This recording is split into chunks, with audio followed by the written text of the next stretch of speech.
Hello! మా video నచ్చిందా? వెంటనే లైక్ అండ్ కామెంట్ చేయండి. ఇంకా మా ఆంధ్ర విలాస్ మూవీ న్యూస్ ఛానెల్‌కు సబ్స్క్రైబ్ చేసి నూతన వీడియోల కోసం బెల్ ఐకాన్‌ను క్లిక్ చేయండి. సూపర్ స్టార్ కృష్ణ తనయుడిగా మహేష్ బాబు సినీ రంగ ప్రవేశం చేశారు. తండ్రి కృష్ణతో ఆయనకున్న అనుబంధం సినిమా రంగంలోనూ కొనసాగింది. కృష్ణ దర్శకత్వంలో మహేష్ బాబు నటించిన చిత్రాలు ఎన్ని? ఆ సినిమాల పూర్తి వివరాలు ఈ కథనంలో తెలుసుకుందాం. సూపర్ స్టార్ కృష్ణ తనయుడిగా చిన్నప్పుడే సినీ పరిశ్రమలోకి వచ్చి ఇప్పుడు సూపర్ స్టార్గా దూసుకుపోతున్నారు మహేష్ బాబు. మహేష్కి తండ్రితో చిన్నప్పట్నుంచి మంచి అనుబంధం ఉంది. కృష్ణతో కలిసి మహేష్ దాదాపు 11 సినిమాలో కలిసి నటించాడు. అంతేకాకుండా తండ్రి దర్శకత్వంలో కూడా నటించాడు మహేష్.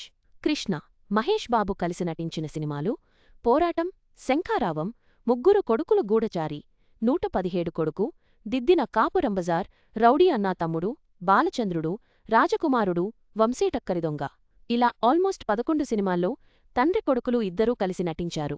అయితే వీటిలో కొన్ని కృష్ణ డైరెక్ట్ చేయగా తండ్రి దర్శకత్వంలో నటించే ఛాన్స్ దొరికింది మహేష్ బాబుకి. కొండవీటి రాజా, బొబ్బిలి రాజా ఒకే ఫ్రేమ్లో, టైగర్ మోడల్ డ్రెస్లో ఫోటో వైరల్. కృష్ణ దర్శకత్వంలో మహేష్ బాబు 1987లో శంఖారావం, 1988లో ముగ్గురు కొడుకులు, 1989లో కొడుకు దిద్దిన కాపురం, 1990లో అన్నా తమ్ముడు, 1990లో బాలచంద్రుడు ఇలా 5 సినిమాల్లో నటించాడు. ఈ 5 సినిమాల్లోనూ కృష్ణ మెయిన్ లీడ్ కావడం గమనార్హం.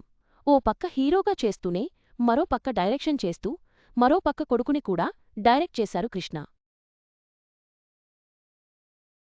వీటిలో కొన్నిటికి ఆయనే నిర్మాత కావడం గమనార్హం. మహేష్ బాబు బాలనటుడిగా యువ హీరోగా తండ్రి కృష్ణతో ఆయన దర్శకత్వంలో కలిసి పనిచేయడం వారి బంధానికి ప్రతీక. ఈ సినిమాలు వారి సినీ ప్రస్థానంలో ఒక మైలురాయిగా నిలిచాయి.